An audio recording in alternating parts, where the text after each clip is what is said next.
You know very well who these people are. They're some of the most renowned statesmen and leaders of the modern period. But do you know who these guys are? They're the people that defeated some of the most renowned statesmen and leaders of the modern period. Yet nobody knows their story. Back in the day, conquest, the act of attaining power, was synonymous with military operation.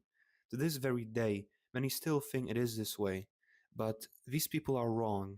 The modern conqueror isn't a public figure. He doesn't lead men into battle. He doesn't even have an army, nor does he pay much attention to fame and glory. He is a financier. He dabbles in the most refined, concentrated form of power, the power over money, that the whole world, ever since the inception of currency, has been revolving around. He finds secrecy, manipulation, and raw efficiency to be virtues, as only they will be able to elevate him to a position so powerful that people who don't even acknowledge his existence feel the effects of his rule every day. But how do you do it as a financier? How do you rise to power? Well, however, the golden age of fiscal expansionism is long behind us, just like Rome saw the greatest expansion in the times of the Republic and only sought to consolidate during the Principate. The same way nowadays, we're only seeing financial consolidation. The central banks are all already there, set in stone. But as I've said, there was a time when banking was a shortcut that elevated unremarkable men into masters. And this is a story of how they did it and the strategies they used, dissected in analysis. Here are some hypothetical examples of how to take over a government if you're a banker, based on historical examples that might or might not be true. Because, of course, when you venture into such a topic like central banking, truth is very often obscured and hidden under layers of omissions and conspiracies. So, the first step in conquest is, of course, setting the stage, and most importantly, finding a victim. To set the stage for this case study, let's go back to the 18th century, the times before total banking domination, the era where central banking was still in its infancy. If you want to know anything about deception and subterfuge, look no further than the Bank of England, the historical archetype of a cunning and deceptive institution, the institution that through its descendants managed to conquer the whole world. To the aspiring financier, the Bank of England is who Alexander the Great was to Napoleon. I've covered the history of the Bank of England in part 1, but the long story short is that it was established by a cabal of financiers who, through all means necessary, ranging from political violence, instilling division, bribery, market manipulation, military invasions, and pamphleteering, managed to secure their position as the most influential financial institution at the time and one of the most powerful political entities, being the de facto rulers in most of Europe by the 19th century.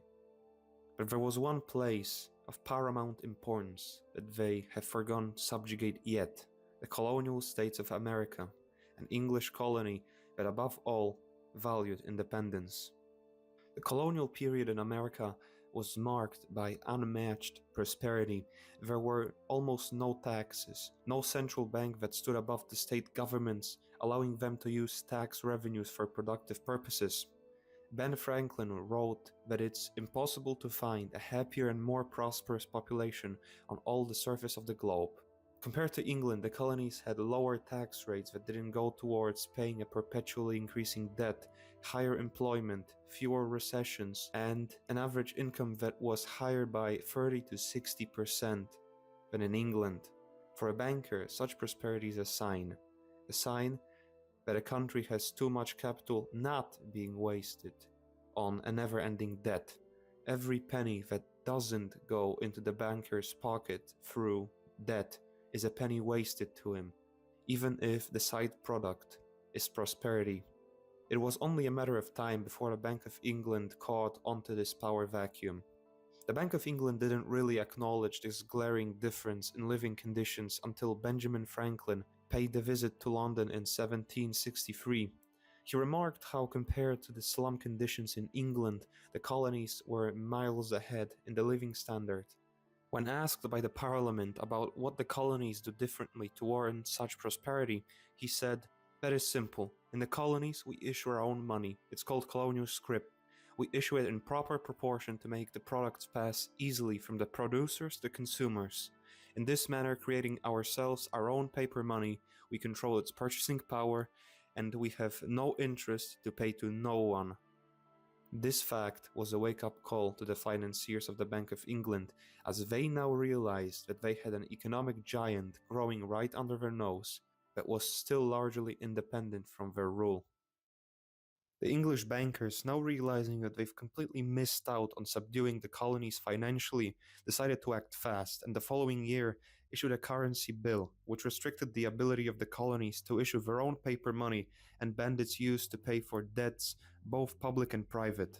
The reason why the bank had such an allergic reaction to debt-free currency is because with it, the government could largely pay its own debts without incurring much of a cost, and therefore countering debt, the bankers' most precious strategy.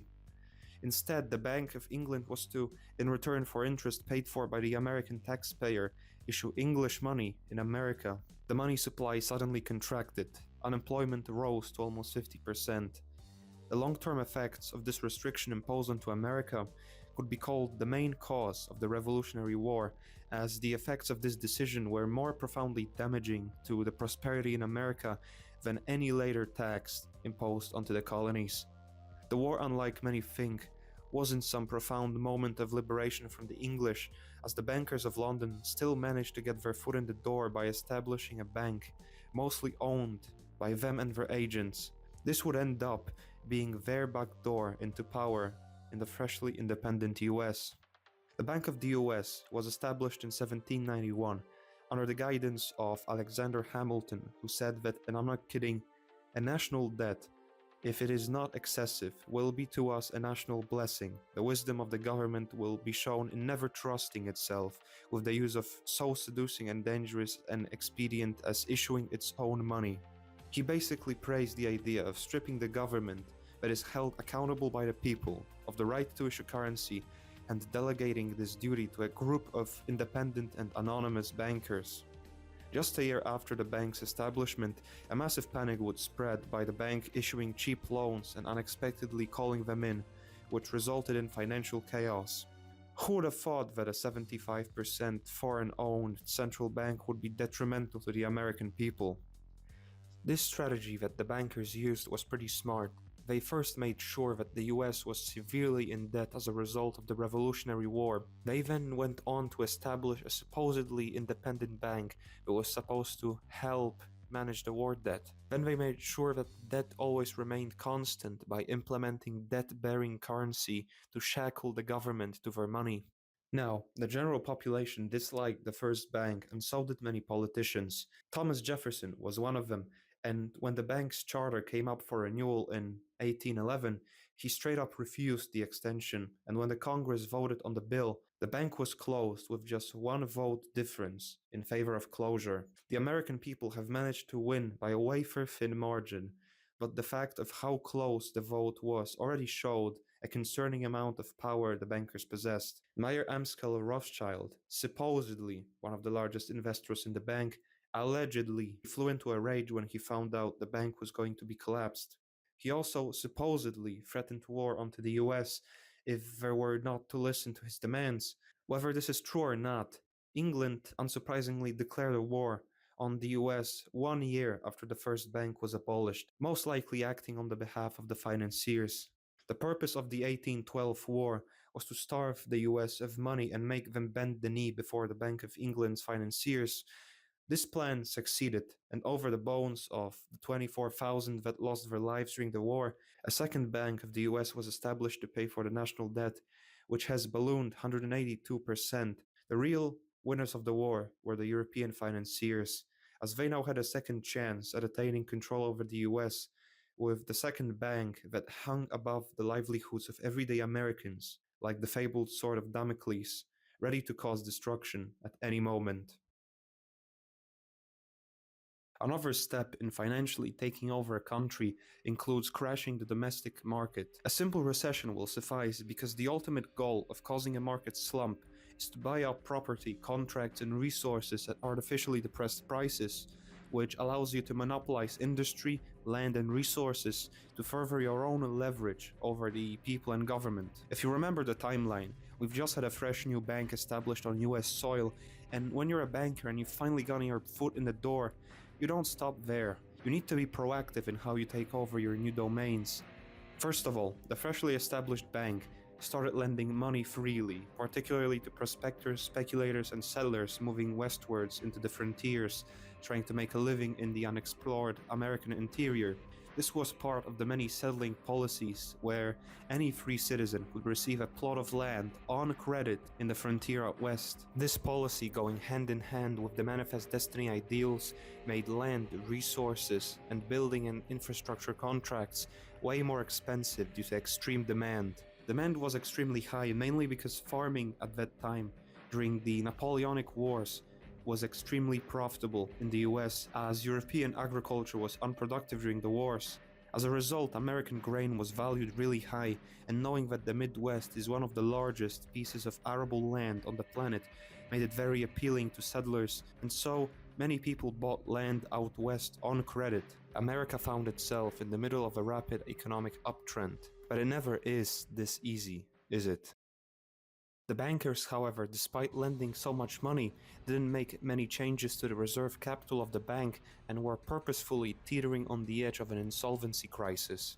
They also knew that the Napoleonic Wars would at some point come to an end and that European agriculture would grow back again, negatively impacting grain prices in the US, but they still did nothing to remedy the situation. As a result, when the news from the market started coming in that European grain production started rebounding after the wars ended, this decreased the demand for American grain in Europe, which in turn crashed grain prices in the US. Keep in mind that many settler farmers purchased their land on credit. Then the news came that grain will not be able to cover their loans.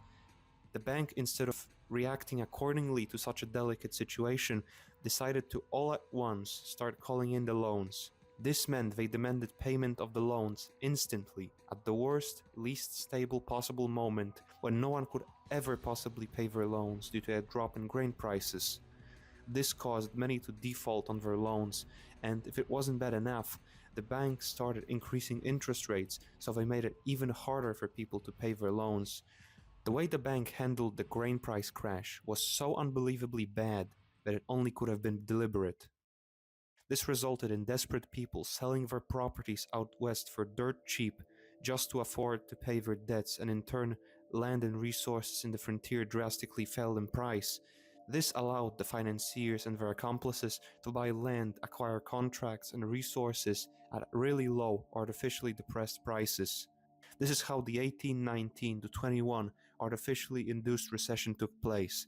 It devastated entire families, made their hard work worthless, and with a bit of market manipulation paired with good timing, managed to enrich the ones working with the bank by allowing them to purchase dirt cheap land.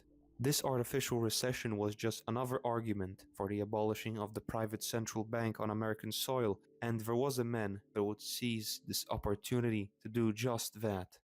Andrew Jackson was known as a man who despised foreign influence on American soil. He is known to have refused to polish the boots of a British officer during the American Revolution, in turn being slashed over the face with a saber at just 14 years old. The fact that all his relatives also died fighting the British made him a man that despised Britishness with all his might. He would serve 2 terms as president, and during his re-election he would build up enough courage and support to stand face to face with the Second Bank of the US, which he knew to be a foreign and subversive institution. He said that it is to be regretted that the rich and powerful too often bend the acts of government to their selfish purposes, and that controlling our currency, receiving our public monies, and holding thousands of our citizens' independence would be more formidable and dangerous than the naval and military power of the enemy. The fact that nobody knows their stories, yet they still are some of the most influential people on this planet, is astounding. To have the ability not to possess wealth, but to create it, speaks volumes of the caliber of individual we're dealing with here. These guys, however lacking the fame and glory of Julius Caesar or Napoleon, were nonetheless the biggest conquerors of their times, and still are.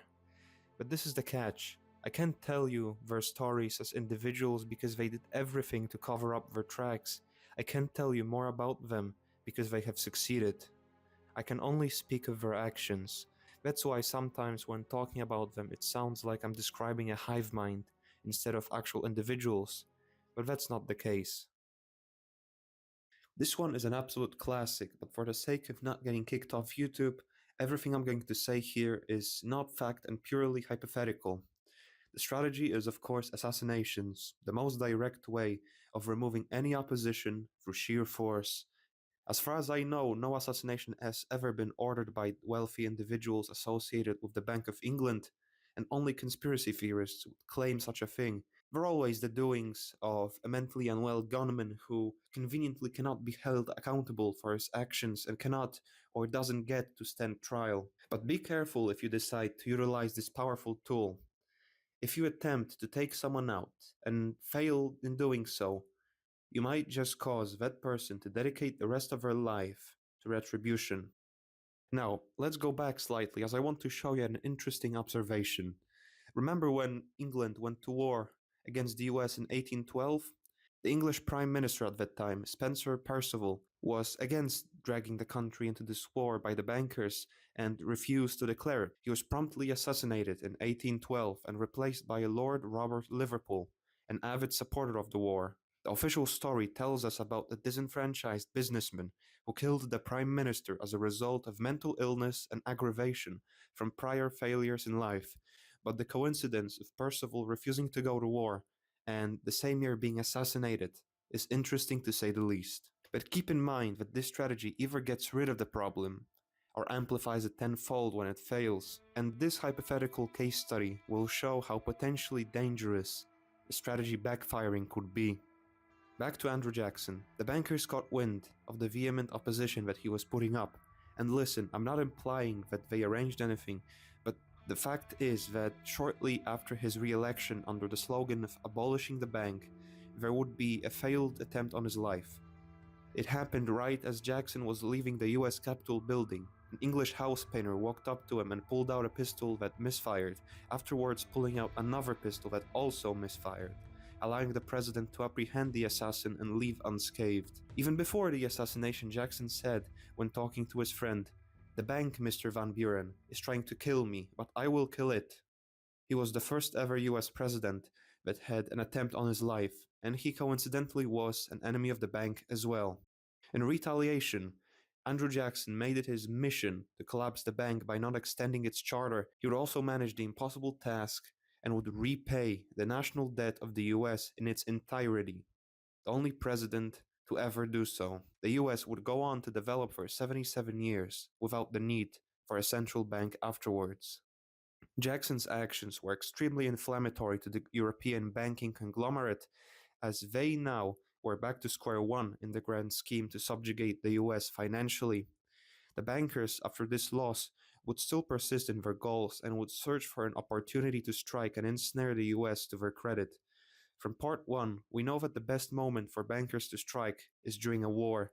War always necessitates a lot of spending, and the sheer desperation and uncertainty of its belligerents makes it easy to corrupt many of them, talk to their weaknesses, overwhelm their better judgment with a simple promise of a monetary infusion in the form of a loan to win the next battle just to stay afloat. Such circumstances unfortunately revealed themselves during the American Civil War, and the bankers were just waiting for someone to take the bait of easy money in the form of a loan to ensnare the nation once again. But first, let's set the stage. The most recognizable person from this period of the US Civil War is probably Abraham Lincoln. He is known in mainstream history for two particular things: abolishing slavery and being assassinated. When the Civil War broke out, Lincoln went to New York bankers to secure funding for his cause. This was the exact moment the financiers had been waiting for: a desperate president in need of financial help, everything they needed to force themselves back into power. The loans Lincoln was offered had rates varying from 24 to 36%, just high enough to be a genuine problem in paying off later and warrant the creation of a central bank. Lincoln knew these rates were ridiculous and returned home empty-handed, having refused the offer. He didn't really know what to do to fund his war effort, but his friend Colonel Dick Taylor came to his help by telling him to just pass a bill that will allow him to print fiat currency created out of nothing to help him save precious capital. The plan was simple and worth trying. It meant the creation of fiat money, ex nihilo, without taking on any debt in its creation, with no gold or silver standard, very similar to the fiat money that the colonial governments used to issue at one point. The new banknotes were called greenbacks and allowed Lincoln's government to have an extremely flexible fiscal policy, being able to regulate the supply of money without incurring much cost at all. Lincoln said that the great advantage of the United States over the banks is that it can issue its own money. The bankers were livid when they saw what Lincoln was doing. He created currency that couldn't be manipulated by controlling the silver or gold supply, and that as a result could be printed free of debt because you didn't have to buy metal bullion each time you printed money. It wasn't a case of merit or principle that debt-bearing currency is better than debt-free currency. It was a case of whether the bankers will get to conquer the US or not. The bankers retaliated by getting a bill through Congress to make it not possible to pay debt with Lincoln's dollars, and soon pulled all greenbacks out of circulation. Lincoln's currency being pulled out of circulation caused a deflationary spiral, which is reported to have caused failure of over 5,000 businesses and ushered in the era of the Long Depression. Lincoln allegedly said that I have two great enemies, the Southern Army in the front of me and the bankers in the rear, and of the two, the bankers are my greatest foe. When re-elected in 1864, Lincoln made it clear that he was on a warpath against the bankers, with his goal ultimately being the restitution of the debt-free greenback dollar. In 1865, just a year after his re-election, he was assassinated. The motivations of his killer are supposedly that of a disenfranchised Confederate sympathizer, but let's just take a moment to look at a few historical facts. Spencer Perceval, the English Prime Minister who refused to go to war with the US right after the first bank was collapsed, was assassinated. Andrew Jackson, having made himself clear that he wants to collapse the second bank of the US, had an attempt on his life, which he luckily survived, and himself blamed it on the bankers. And now Lincoln, who attempted to institute independent debt-free currency, was coincidentally killed just a year after his re-election. So we have two presidents and one prime minister that had attempts on their lives, both of these presidents proclaiming at some point their distrust of the bankers. Interesting, isn't it? Actually, you know what? There's one more person that might have fallen victim to this very strategy. Just might have. A person that on June 4th, 1963, issued an executive order that made the Treasury print $4 billion worth of $2 and $5 bills, free of any debt and interest. These bills were backed by silver, which in the 20th century was very controversial, and the seigniorage from their creation wasn't given to the US Federal Reserve, but straight to the government. That same person would go on to be assassinated less than half a year later in Dallas, Texas. That person was John F. Kennedy. But again, it would be foolish to imply any correlation. Currency as a concept is something really beautiful. It's a compacted form of labor, the value of which is ever-changing depending on when and how that labor was performed. The uninitiated might think that money is an abstract sum of all commerce and is itself an invisible and uncontrollable force. But as practice shows, that couldn't be further from the truth.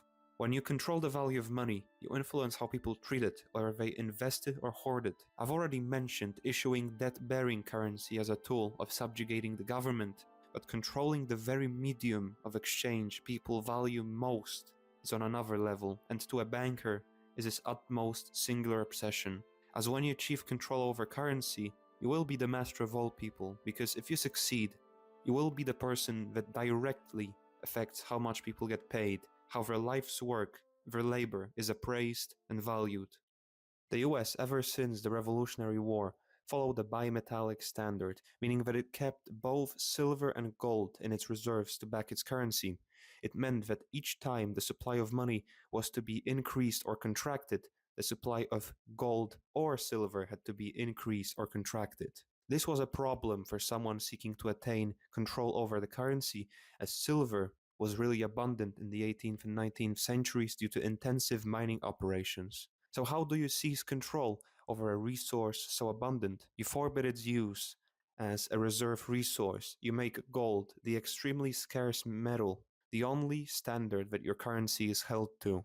This is exactly what happened in 1873 when the silver exchange was abolished, meaning that you could no longer coin silver bullion and that only the gold standard remained. The bankers now, because they owned most of the world's gold, were able to more effectively manipulate currency. What's funny is at one point they made the US purchase almost all their gold from four particular gold brokers in England, and if it wasn't bad enough, they made the US pay a 70% premium on each ounce of gold, stealing hundreds of millions of dollars from the American people by this ruse. If this isn't a masterclass in swindling, I don't know what is. According to a sworn affidavit of Frederick A. Luckenbach, he was told by Ernest Said, an English-German banker, that the abolishment of the silver exchange in the US was ordered by the governors of the Bank of England. This whole endeavor with the forced institution of a singular gold standard is now known as the Crime of 1873, as a consequence of not only the supposed deliberation of the European bankers to attain control over American fiscal policy, but also the extremely numerous bank panics and recessions that followed afterwards. What made the crash of 1907 so interesting is that early in the year before the panic took place, Jacob Schiff, a prominent banker, coincidentally said that unless we have a central bank with adequate control of credit resources, this country is going to undergo the most severe and far-reaching money panic in history. And guess what? The exact same year, a crash ensued. Shares on the New York Stock Exchange plummeted 50%. Further down the line, an 11% drop in industrial production was noted, a 26% rise in imports, and unemployment going from 3% to 8%. This particular crash was strong enough to collapse most populist opposition to the creation of a central bank, as most media outlets in the country said that the establishment of one would be the only solution to the constant crashes. Those crashes, of course, were caused by bankers, so what the bank was to be in essence is a ransom. Ransom to stop ruining the economy every 3 years. The 1907 crash was the straw that broke the camel's back, and the US government buckled under the power of the financiers for one last time. In order to mislead the public, the conspirators created two seemingly different plans for the institution of a central bank on US soil. One was called the Aldrich Plan. The other one was known as the Wall Street Plan. Both plans would still lead to the creation of a central bank, with small cosmetic differences to serve as distractions. In 1910, the most influential bankers in America, including many agents working on behalf of the largest banking houses of Europe, snuck out of New York and traveled to Jekyll Island.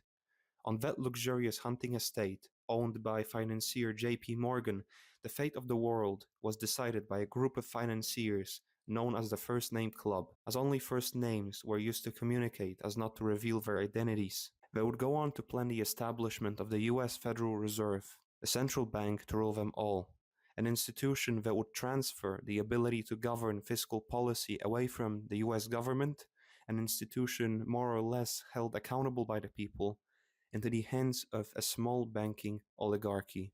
The bill to create the Fed was opposed in the Senate, with President Woodrow Wilson allegedly threatening the senators with denying them their Christmas break until they passed the bill establishing the Federal Reserve. Congressman Charles A. Lindbergh Sr. commented on this bill by saying that this act establishes the most gigantic trust on earth. When the president signs this bill, the invisible government of the monetary power will be legalized. The worst legislative crime of the ages is perpetrated by the banking and currency bill. The Federal Reserve is not a federal institution. Its ownership is entirely private, its owners are anonymous and not held accountable at all. It genuinely sounds like a conspiracy theory, but that information is out there for everyone to see. Would it be a massive conspiracy to claim that bankers, a well-documented group of people, are realizing their best interest? That best interest being not having a target on their backs at all times? That's how you end up with a bank that doesn't disclose its ownership and tries to camouflage itself as a simple and honest federal institution. Remember when the financiers said that the establishment of the bank would bring about financial stability? Yeah, 16 years after the creation of the Fed, the The single greatest market collapse would bring about the Great Depression. The creation of the Fed was the moment in which the US government was stripped of its ability to govern fiscal policy and therefore lost its independence, akin to a prince being turned into a vassal by surrendering his weapon to the king. That weapon, that fiscal policy, from now on would go on to serve the interest of the new master. When you demystify the establishment of a central bank, you realize that it's nothing more than a power transfer. But again, how many profoundly important historical events, such as the collapse of Rome, could just be reduced to being a simple power transfer?